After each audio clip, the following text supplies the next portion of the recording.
Welcome to ஆண்ட்ரகான். பாட்டில் bun butter jam இந்த ரெண்டும் தான் ஒரு ஒரு வாரம் 10 நாளா எனக்கு தெரிஞ்சு பாலிடிக்ஸா இருந்துச்சு. அதுல ரொம்ப அது சர்ச்சைக்குள்ளாக்கியது திருமாவளவன் தான். என்ன காரணம்னா, சரி, மது விலக்கு, மது ஒழிப்பு, இல்ல மதுவை எதிர்த்தல், போதைப் பொருளை எதிர்த்தல், இதுக்கு வித்தியாசம் இருக்கு. இப்போ புகையிலை போதைப் பொருளா இல்லையா? ஆமா ஆமா. 1800கள்ல புகையிலைக்கு நம்ம தடை சட்டம் வச்சிருந்தோம். அதாவது மதராஸ் மாகாணத்துல, குறிப்பா நீலகிரி பகுதியில. நான் நீலகிரி அந்த படுகர்கள் பற்றி ஒரு சீரியல் எழுதி அது நூலா வந்திருக்குங்க. அதுல புகையிலை கடத்தல் நீலகிரி வழியா வருது.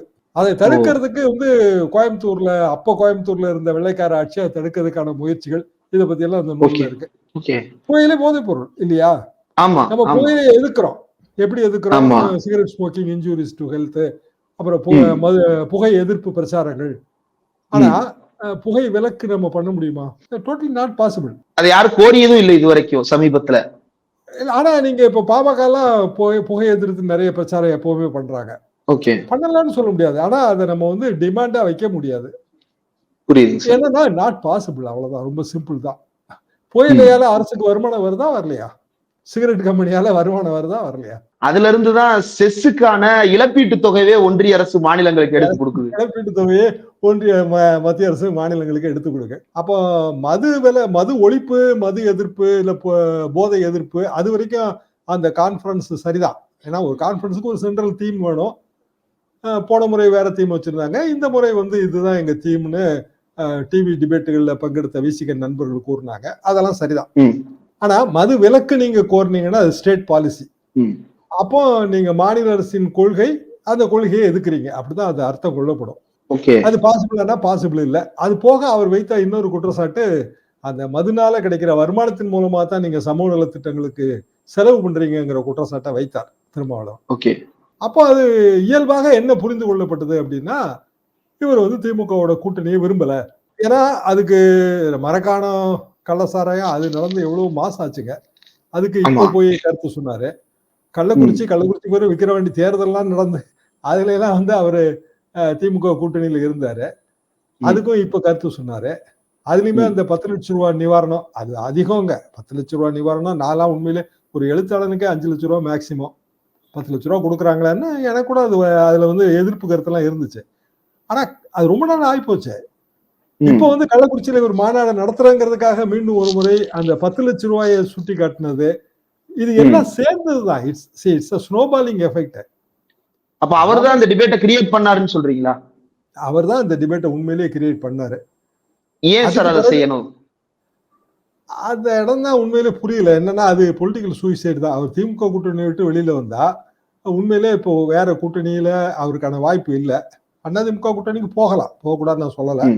அதிமுக கூட்டணிக்கு போனா திமுக கூட்டணியோட அதிக இடம் கொடுக்கலாம். இந்த வாட்டி 6 சீட் அவர் கொடுத்தாங்க, 4 சீட் ஜெயிச்சாங்க. அதிமுக கூட்டணி போனா 10 15 கூட கொடுக்கலாம். ஆனா எவ்வளவு ஜெயிப்பாங்க, வின்னபிலிட்டி அது யாருக்குமே தெரியாது. அப்புறம் மற்ற கட்சிகள் அந்த கூட்டணியில சேர்ந்து அந்த கூட்டணியை பலம் பொருந்தியதாக மாற்றணும். ஒரு 5 முனை போட்டியில் 35% ஓட்டு இருந்தாலே ரொம்ப எளிதா வெற்றி பெற்றுடலாம்.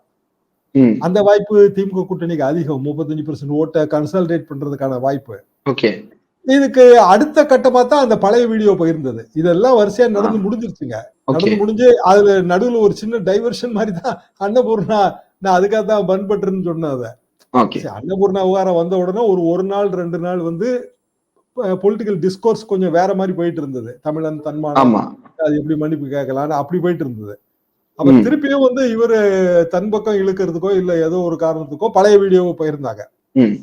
அந்த ஆட்சியில் பங்கு, அதிகாரத்தில் பங்கு. இது 99ல சொன்னதுதாங்க. 99ல நெய்வேலியில அம்பேத்கர் சிலைக்கு மாலை போடும்போது எங்களோட கொள்கை இதுதான், வெறுமனே சீட் ஷேருங்கிறது எவ்வளவு நாளைக்கு, பவர் ஷேர் அப்படின்னு அவர் சொன்னாரு. நாங்க தராசு காலகட்டத்தில் அதெல்லாம் பிரசுரிச்சிருக்கிறோம். ஆனா அதை இப்ப பகிரும்போது அதுக்கு அர்த்தம் மாறும். ஏன்னா 2016ல திமுகவோட தேர்தல் அறிக்கை பூரண மது விலக்கு. என்னைய கேட்டா அது முதல் தடவையா திமுக தேர்தல் அறிக்கையில பூரண மது விலக்குன்னு சொன்னது அப்பதான். திமுக கூட படிப்படியான மது விலக்கு, லிட்டரான கடை மூடுதல், இப்படிதான் அது சொல்லிட்டு இருந்தாங்க. திமுக 2016ல தெளிவா அவங்களோட தேர்தல் அறிக்கையில பூரண மது விலக்கு, முழு மது விலக்குன்னு சொன்னாங்க. அப்போ உண்மையிலேயே விசிகாவுக்கு அதுல ஒரு பெரிய அளவுக்கான ஈடுபாடு இருந்தா அவங்க அப்போ திமுக கூட்டணி போயிருக்கணும். மக்கள் நல கூட்டணி எதுக்கு அதுல போனாங்க? மக்கள் நல கூட்டணியில அந்த ஒரு 3% 4% ஓட்டுல தானே அப்போ திமுக ஆட்சிக்கு வர முடியாம போச்சு. இப்படி பல கேள்விகள் இப்ப நீங்க ஒரு புது ஸ்டாண்டு இல்ல பழைய ஸ்டாண்டை ரிப்பீட் பண்ணும்போது நடுவுல நடந்த பல விஷயங்கள் மீண்டும் ஒரு முறை கிளறப்படும். அதான அரசியல். பாலிடிக்ஸ் ரொபாட்டிக் கிடையாது, ரிஃப்ளெக்டிவ். ரொபாட்டிக்னா இயந்திரத்தனமா ஓடிட்டே இருக்கும். ரிஃப்ளெக்டிவ்னா அன்னைக்கு நடக்கிற சம்பவத்துக்கு ஏத்த மாதிரி ரிஃப்ளெக்ட் ஆகும்ல. இப்போ திமுகவோட கூட்டணி இருக்கு, இந்தியா அலையன்ஸ்ல இருக்கிறாங்க, இப்பவும் தொடர்ந்து செயல்பட்டு தான் இருக்கிறாங்க. அதுக்காக அவங்களுடைய அரசியல் அவங்க பேசவே கூடாதுன்னு சொல்லிட முடியுமா சார்? மதுவிலக்குன்றது அவங்க ஒவ்வொரு வருஷமும் பேசுற விஷயம் தானே. அப்ப அத தப்புன்னு நம்ம எப்படி சொல்ல முடியும் சார்? அது கூட்டணியை பிளவுபடுத்துவதற்கான நோக்கத்தோடு பேசப்படுகிறதான்ற சந்தேகமே அது அர்த்தமற்றதா மாறிடாதா சார்? சரியான கேள்விதான். ஆனா அவங்க பேசுறது மது எதிர்ப்பு. அது எல்லா கட்சிகளும் மது ஆதரிக்கிறோம்னு சொல்லுவாங்களா பேர கட்சிகள்? இல்ல. இன்னைக்கு உண்மையிலேயே மதுபான ஆலை தமிழ்நாட்டுல நடத்துறது யாரு? 2 திராவிட கட்சிகள் சேர்ந்தவங்க தான். அதிமுக மேடையில் ஏத்துனீங்கன்னா சசிகலா அம்மா நடத்துற மதுபான ஆலை என்ன ஆச்சுங்கிற கேள்வி வரும். திமுக தலைவர்கள்னா டிஆர் பாலுவும் ஜெகத்ரட்சன் நடத்துற மதுபான ஆலைகள் என்ன ஆச்சுங்கிற கேள்வி வரும். இன்னைய தேதிக்கு இட் இஸ் நாட் பாசிபிள்ங்க. எங்களோட காலேஜ் டேஸ் தாங்க முதல்ல மது வருது 71. கலைஞர் என்ன சொன்னாரு அப்படின்னா, மது விலக்கை நாங்கள் ஒத்தி போடுகிறோம், ரத்தெல்லாம் பண்ணல, ஒத்தி போடுகிறோம். ஏன் ஒத்தி போடுகிறோம்னா, சுற்றி எரியும் அக்கினி வளையத்தின் நடுவே பற்றி எரியாத கற்பூரமாக தமிழ்நாடு எத்தனை நாள் இருக்கும். இதான் அவர் கேட்ட கேள்வி. சுத்தி எல்லா ஸ்டேட்லயும் இருக்கு ஃப்ரீலி அவைலபிள் லிக்கர். தமிழ்நாடு எப்படிங்க எரியாத சூடமா இருக்க முடியும்? நெருப்பு பட்டாதான் சூடம் பத்திக்கிடுமே. இதான் அர்த்தம். அது நியாயமானதானே சார்? இன்னைக்கு பிறகு என்ன நிலைமை இருக்கு? அது நியாயமானதுதான், இல்லைன்னு சொல்லல. 71 அது 72 அதிமுக தோற்றுவிக்கப்பட்டது. அதுக்கு பிறகு 74 கடைசி, அதாவது 75 பிகினிங் நினைக்கிறேங்க, எமர்ஜென்சிக்கு முன்னாடி மீண்டும் ஒரு முறை நமக்கு மது விலக்கு. தமிழ்நாட்டிலே கலைஞர் மது விலக்கு ரத்து பண்ணாரு, கலைஞரே மீண்டும் மது விலக்கு கொண்டு வந்தாரு. 77 எம்ஜிஆர் ஆட்சி, 77 to 80 ரொம்ப ஸ்ட்ரிக்டான மது விலக்கு. 80ல பாராளுமன்ற தேர்தலில் எம்ஜிஆர் தோல்வி, 81ல மீண்டும் மது விலக்கு ரத்து. அப்பவும் எம்ஜிஆர் மது விலக்கு ரத்துன்னு ஒத்துக்கிடல. மது விலக்கு இருக்குங்க, ஆனா குடிக்கணும்னு நினைக்கிறவங்க பெர்மிட் வச்சுட்டு குடிங்கன்னாரு. பெர்மிட்டை பூரா கடைக்காரன் வாங்கி வச்சுட்டு யாரு கேட்டாலும் பாட்டில் கொடுத்துட்டு இருந்தான். இதுதான் அந்த மது விலக்கு.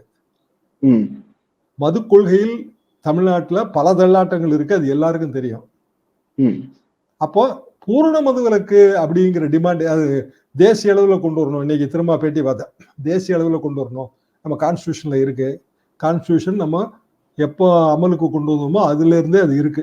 கான்ஸ்டியூண்ட் அசம்பிளி பழைய ப்ரொசீடிங்ஸ் எடுத்து இந்த மது விலக்கு சம்பந்தமான கான்ஸ்டியூண்ட் அசம்பிளி ப்ரொசீடிங்ஸ் படிச்சு பாத்தீங்கன்னா இந்த நம்ம இப்ப பேசுற எல்லாத்தையும் அதுலயும் பேசியிருக்காங்க. மதுவினால் ஏற்படும் தீமைகள், இந்திய சமுதாயம் ரொம்ப பொருளாதார பின்னடைவை சந்திக்குது, அதனால பூர்ண மது விலக்குங்கிறது இந்தியாவின் லட்சியம். இந்தியாவுக்கே அது லட்சியம், இன்னைக்கு வரைக்கும் நிறைவேறல. ஒண்ணுமே இல்லைங்க. பீகார்ல மது விலக்கு இருக்கு, ரைட்டா? குஜராத்ல இருக்கு, நாகாலாந்துல இருக்கு, மிசோராம்ல இருக்கு. எல்லா ஸ்டேட்லயும் மது கிடைக்குது. பீகார்ல புதுசா கட்சி தொடங்கி இருக்காரு பிரசாந்த் கிஷோர். கட்சி உண்மையிலே கட்சி அரசியல்ல ரொம்ப பழுத்த பழங்கள் கூட மது விலக்கு சம்பந்தமான மேட்டரை தொடர்றதுக்கே தயங்குவாங்க. பிரசாந்த் கிஷோர் நீங்க என்ன தெரியுமா சொல்லியிருக்காரு? நாங்கள் ஆட்சிக்கு வந்தால் அடுத்த அரை மணி நேரத்திலேயே மது விலக்க ரத்து பண்ணிடுவோன்றாரு. புது கட்சி. என்ன காரணம்? பப்ளிக் டிமாண்ட் இருக்கு, அதான் காரணம். வேற என்ன காரணமா இருக்க முடியும்? நிறைய விஷயங்கள் ரொம்ப ஆழமான வரலாற்று அனுபவத்தோடு பகிர்ந்துட்டீங்க சார். இவ்வளவு நேரம் ஒதுக்கி இந்த நேர்காணல் தந்ததற்கு மிக்க நன்றி சார்.